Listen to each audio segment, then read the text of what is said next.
आता एक मोठी बातमी। राज्य सरकारनं 2 सप्टेंबरला काढलेल्या जीआरला विरोध करण्यासाठी ओबीसी बांधवांनी आक्रमक पवित्रा घेतलाय।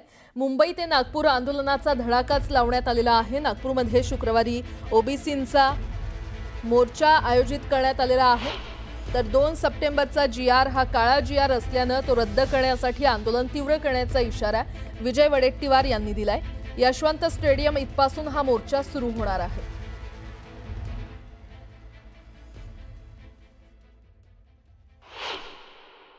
जो काळा जीआर आहे तो जीआर रद्द झाला पाहिजे ही सर्व समाजाची एकमुखी मागणी आहे।